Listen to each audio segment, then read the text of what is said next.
करेंगे फिर और शानदार रिकवरी मार्केट में। और एक चीज़ मैं बताऊं आपको, एक बार निफ्टी का इंटरडे लेकर आइएगा ज़रा। आज हमने क्या किया, आज हमने कल का लो तोड़ा और अब हम कल के हाई के भी ऊपर निकले। और आज मार्केट ने सेल जोन और बाय जोन दोनों को रिस्पेक्ट करा।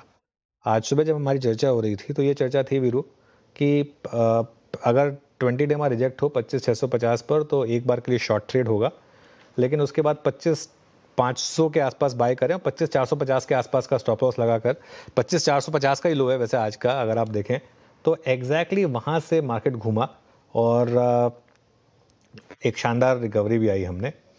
तो ये एक अच्छी चीज़ रही कि मार्केट ने दोनों लेवल्स का बखूबी रिस्पेक्ट किया और मिड कैप शेयरों में भी शानदार रैली आई। लेकिन आपको देखकर लग रहा होगा कि ये बिल्कुल फ्राइडे का रिपीट है, फ्राइडे को भी ऐसा ही हुआ था। तो कहीं ना कहीं एक सवाल बनता है कि क्या बिहार चुनाव का कुछ ना कुछ अंदेशा या कुछ ना कुछ उसके एग्जिट पोल का कुछ ना कुछ हिंट मार्केट लेके चल रहा है और आखिरी का 1.5 घंटा उस हिसाब से काफ़ी क्रूशियल हो जाएगा। Let's see Veeru. Good afternoon. है अनुज, गुड आफ्टरनून। दरअसल अनुज क्या है ना कि एग्जिट पोल को लेकर बड़ा मन खराब हो चुका है पीछे। तो मैं आपसे प्रश्न यही पूछूंगा कि ठीक है, आज हमने इंटरडे सेल भी किया, बाय भी किया, बट क्लैरिटी ऑफ थॉट्स, मतलब बाजार को लेकर जो क्लैरिटी है पोस्ट टाइम इन बिहार के इलेक्शन, उसके वर्डिक्ट की कब आएगी? अभी अप्रोच इंडेक्स तब तक रखें क्या, क्योंकि शुक्रवार को वो चीजें क्लियर होंगी फाइनली। बिल्कुल। देखिए, मेरा ये मानना है कि जो हमने सुबह भी डिस्कस किया था और मैं हमेशा शायद यूज करता हूँ क्योंकि मार्केट सुप्रीम है, शायद मार्केट में एक वो जो फ्राइडे का लो था वो बॉटम वहां पर बन चुका है। और अगर आप देखें तो 20 डेमा जो है ना, ये अब एक आपके लिए ये जो जोन है 25,600 650 का, आज सुबह हमने बात की थी इसके ऊपर अगर आप निकलेंगे तो मुझे लग रहा है बड़ी रैली हो सकती है। देखिए, एग्जिट पोल एक दो बार गलत होगा इसका मतलब ये नहीं है कि वो हर बार गलत होंगे। और दूसरी बात, अभी तो ये बाजार का अपना एग्जिट पोल है जिस पर होगा, जिस पर बाजार ने रिएक्ट किया होगा। ऑफिशियल जो एग्जिट पोल्स होंगे वो तो आज शाम को आएंगे, तो उसके बाद पता चलेगा। तो काफ़ी कुछ उसके ऊपर भी डिपेंड करेगा। अगर कल वाकई में जो मार्केट को चाहिए वैसा कुछ आता है अगर, तो शायद एक और रैली हो जाए। लेकिन मेरा मानना यह है कि जैसे आज आपने बोला कि हमने दोनों तरफ की ट्रेड्स पर बात की थी, लेकिन पोजिशनल लॉन्ग था व्यू ये था कि इंट्राडे में आपको दोनों तरफ की ट्रेड मिलेंगी। अगर रिजेक्शन हुआ तो सेल ट्रेड भी है प्योरली इंट्राडे में, लेकिन पोजिशनली लॉन्ग है विद फ्राइडे का लोएस्ट स्टॉप लॉस, वो वाला ट्रेड इंटैक्ट है, उसमें कोई दिक्कत नहीं है। उसमें आज सुबह एक बार के लिए भले ही लग रहा था कि नहीं वो ट्रेड गलत बैठ गई, लेकिन फिर जिस तरीके से लोअर लेवल से रिकवरी आई है उसने उसको एक तरीके से और ठप्पा लगा दिया, उस बात पर एक मुहर लगा दी है कि नहीं, पोजिशनली अभी लॉन्ग ही रहना है इस मार्केट में जब तक मार्केट ये नलीफाई ना कर दे उस ट्रेड को जो कि फ्राइडे से स्टार्ट हुई थी, फ्राइडे के लो से। निफ्टी पर रेजिस्टेंस 25,600 से 25,650 की है, हमने आज सुबह भी बात की थी इस रेजिस्टेंस लेवल की। और इसके ऊपर टिकना जरूरी है। देखिए, अब भी हम 25,672 तक गए लेकिन टिक नहीं पाए। टिके अगर इसके ऊपर तो 25,800 तक का एक लेवल खुल जाएगा, वो हो सकता है मार्केट कल लगा दे अगर सब कुछ ठीक रहा। तो सपोर्ट मिलेगा आपको 25,450 से 25,500 के बीच में, जो आज का लो भी था और जो आज हमारा सुबह स्टॉप लॉस भी था 25,450 के आसपास का। बैंक निफ्टी की जहां तक बात है, आज सुबह हमने एक बात की थी कि बैंक निफ्टी में अब जो टेक्सचर है वो लॉन्ग का है। 57,700 के स्टॉप के साथ यहाँ पर एक लॉन्ग रहे। इंटरडे में जरूर हम उस लेवल के नीचे गए, लेकिन वो मार्केट इंटरडे में कभी कभी करता है, दैट्स ओके। और 58,200 से 58,300 पर मुझे लग रहा है कि पहली रेजिस्टेंस है। और उसके बाद जो बड़ी रेजिस्टेंस आएगी वो आपकी आएगी करीब करीब 58,500 से 58,700। ओके, वो लेवल मिस हो गया, मैं बता देता हूँ आपको। 58,500 से 58,700 पर हमारी बैंक निफ्टी पर भी बड़ी रेजिस्टेंस है। चलिए अब बताइए, एफिनो में क्या आपको इंटरेस्टिंग दिखा? जी अनुज, आऊंगा। मेरे मन में एक दो प्रश्न हैं, पहले मैं आपसे वो पूछूंगा। उससे पहले मैं दो तीन स्टॉक्स रख देता हूँ जहां पे स्टैट्स बहुत स्ट्रांग हैं। पहला रखूंगा मैं, आपकी स्क्रीन पे आएगा। देखिए, मोमेंटम अच्छा है, दैट्स इंडसइंड बैंक। आज सुबह भी स्टैट्स जब मैं कह रहा था बैंक निफ्टी के कुछ स्टॉक फ्यूचर्स के अच्छे थे, कल इसमें 100 डे का डेमा के ऊपर एक सेकंड कंसेक्यूटिव क्लोज था। बहुत शानदार बिल्डअप। डायरेक्टर साहब तीनों स्टेप्स के एक करके ओआई रखिएगा। शानदार बिल्डअप, और ये ऑलमोस्ट जुलाई 2025, यानी आप मोटा मोटी मान के चलिए कि CY25 के सेकंड हाफ की हाईएस्ट ट्रैजेक्टरी पे और 100 डेमा के ऊपर इसमें अच्छी शॉर्ट कवरिंग विजिबल है। Look at OI, 1.2 lakh shares share हुए। तो एक तो इंडसइंड बैंक पे नजर रखिएगा।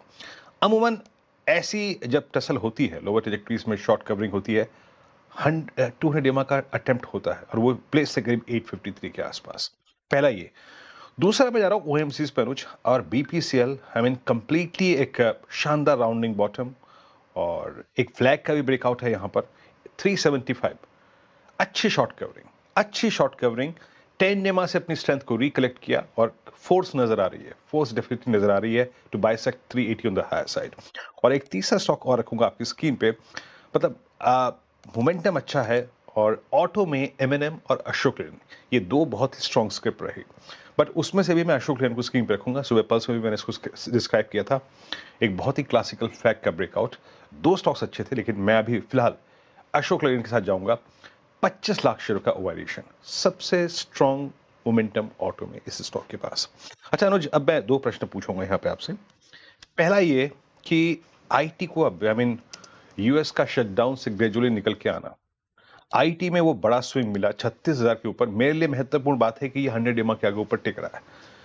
कल का 2.25% का स्विंग, आज का 1% का स्विंग, आईटी क्या सेंस दे रहा है? आईटी को सिर्फ अभी एक ट्रेडिंग बाउंस बैक के लिए की तरह चले या फिर कुछ सीरियस नजर आ रहा है आपको इसमें? नहीं देखिए, कुछ तो सीरियस है। आज सुबह हमने चैट जीपीटी में सबसे पहले निफ्टी आईटी डिस्कस किया था और उसके बाद इन्फोसिस और टीसीएस की बात की थी, क्योंकि वो एक ट्रेंड लाइन सपोर्ट था यहाँ पर।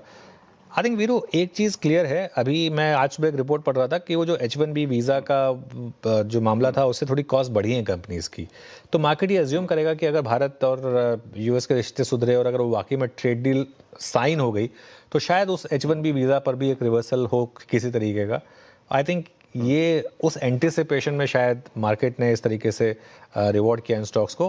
प्लस वैल्यूएशन कंफर्ट है इस समय लार्ज कैप आईटी में। आप देखें, ज़्यादातर लार्ज कैप आईटी स्टॉक्स अपने मीडियन वैल्यूएशन पर आ गए हैं इस समय। तो इस वजह से आई थिंक ये एक रीज़न है कि आपने आज इस तरीके का मूव आईटी स्टॉक्स में देखा है। इससे ज़्यादा मेरे ख्याल से अभी कुछ कहना थोड़ा सा शायद बेमानी होगा। अच्छा अनुज, ये जो 29,500 करोड़ रुपए की एसआईपी की रकम आई है, आई थिंक हमको एक सेंस मिलता है कि इन्वेस्टर्स क्या कर रहे हैं, इक्विटी मार्केट को लेकर आपकी अप्रोच क्या है। ये थोड़ा सा एनएफओस की तरफ जो झुकाव है लोगों का, उसी से आपको थोड़ा सा दिखा कि जो इक्विटी स्कीम है वहां पे जो इन्वेस्टमेंट है घटी है। पूरा का पूरा कंक्लूजन क्या है नंबर्स का? बिल्कुल, देखिए वीरो, सबसे पहले तो मैं उन लोगों को एक इन्फॉर्मेशन देना चाहता हूँ जिनको लगता है कि वो एनएफओ में अगर इन्वेस्ट करते हैं तो उनको कोई सस्ता म्यूचुअल फंड मिलता है, क्योंकि वो 10 रुपए की का एनएफओ होता है। देखिए, एनएफओ में इन्वेस्ट करें चाहे आप किसी 10 साल पुराने म्यूचुअल फंड में इन्वेस्ट करें, उससे कुछ फर्क नहीं पड़ता। आप वो जो लिस्ट, उसके बाद वो जिन स्टॉक्स में पैसा लगा रहा है उनके क्या प्राइस होते हैं वो उसके ऊपर डिपेंड करता है। म्यूचुअल फंड का नंबर इस अक्टूबर महीने का खराब है। ये तो एक्चुअली अगर आप देखें तो एसआईपी ने थोड़ी सी आपकी मदद कर दी। अदरवाइज ये सिप जो है वो 29,500 करोड़ पर, 2-3 महीने से लगातार ये नंबर है। प्योरली अगर आप एग्जिस्टिंग फंड्स को देखें, इक्विटी म्यूचुअल फंड में इन्फ्लो जो है वो काफ़ी कम हुआ है। और अगर आप देखें 30,000 करोड़ से 24,000 करोड़ हुआ, जिसमें कि हम जोड़ दें कि एनएफओ से काफ़ी पैसा आया, उसके बावजूद अगर आप नेट टू नेट देखेंगे तो एग्जिस्टिंग एंटिटीज, एग्जिस्टिंग यूनिट्स में इन्वेस्टमेंट कम हुआ है। चाहे आप उसको लार्ज कैप में देखें, और लार्ज कैप में तो बहुत कम हुआ है। मतलब मैं हैरान हूँ, इस बार लार्ज कैप में 1,000 करोड़ से कम की बाइंग आई है। 2,300 करोड़ के मुकाबले 972 करोड़ का इन्फ्लो है। मिड कैप और स्मॉल कैप में अभी भी ये नंबर ठीक ठाक ही है, लेकिन वो भी कम हुआ है। ये मुझे कॉन्फिडेंस दे रहे हैं कि जिस तरीके से लार्ज कैप इतने ज़्यादा हिटेड हैं कि लार्ज कैप में यहाँ से बहुत बड़ा मूव ड्यू है। और आपको पता ही है, मैं एक व्यू लेके चल रहा हूँ कि अगले 12 से 24 महीने में मार्केट में बड़ी रैली होगी, और जिसको सबसे ज़्यादा आप निफ्टी के थ्रू ही प्ले कर पाएंगे, शायद इंडिविजुअल स्टॉक्स के थ्रू ना भी प्ले कर पाएं। और इसीलिए एक व्यू है कि हर गिरावट पर निफ्टी ईटीएफ ऐड करें। तो आई थिंक वो व्यू मेरा इंटैक्ट है। और एसआईपी का नंबर तो खैर क्लियरली काफ़ी अच्छा है, तो उसमें भी कोई डाउट नहीं है, बिल्कुल ठीक ठाक है। चलिए फिर एक काम करते हैं, थोड़ा सा आगे बढ़ेंगे। मैं आपको आज के कुछ स्टॉक्स बता देता हूँ जो आज के हमारे जो रफ्तार का घोड़ा और फिसड्डी स्टॉक्स, हाँ फिसड्डी स्टॉक्स हैं। उसके बाद फिर मैं आपके पास चलूंगा, आज के कार्यक्रम में क्रम समझेंगे। सबसे पहले रफ्तार का घोड़ा स्टॉक्स में ऑब्वियसली सबसे पहले वोडाफोन आइडिया आज का हमारा बिग स्टॉक था। ऑपरेशनल नंबर्स काफ़ी अच्छे हैं, ये बात हुई थी, और मार्केट अब इसको थोड़ा पॉजिटिवली लेने की भी कोशिश कर रहा है, 7% ऊपर है। BHEL आज का हमारा चार्ट जीपीटी शेयर था, और बात हुई थी लगातार इसकी नंबर्स के बाद से इसमें एक बहुत शानदार मोमेंटम है और काफ़ी अच्छा मूव देखने को मिला। एम्बर एंटरप्राइजेस सिरमा के नंबर्स के बाद थोड़ा असर, प्लस स्टॉक काफ़ी ओवरसोल्ड था इसके खुद के नंबर्स के बाद, तो थोड़ी सी वहाँ पर शॉर्ट कवरिंग आ गई। फिसड्डी स्टॉक्स में सबसे ऊपर बजाज फाइनेंस, इन्होंने गाइडेंस काटा। आज सुबह हमारा बिग स्टॉक था, एसेट क्वालिटी को लेकर भी चिंता थी, इस वजह से ये स्टॉक सुबह से देखिए आप एक्सीडेंट ऑफ द डे बना हुआ है 8% के करीब। बजाज फिनसर्व सेम रीजन से चलते जो बजाज हालांकि अब फिनसर्व के खुद के नंबर्स आए हैं, उनको थोड़ा पढ़ना होगा और देखना होगा। लोअर लेवल से थोड़ी रिकवरी है फिनसर्व में, लेकिन फिर भी अभी भी 6% के करीब डाउन है। और ब्रिटानिया, वरुण बेरी ने जो इस्तीफा दिया उसके चलते स्टॉक की आज थोड़ी सी पिटाई हुई। चलिए अब वीरू आपके पास चलते हैं, आज का कार्यक्रम समझते हैं, फिर आगे। जी हाँ।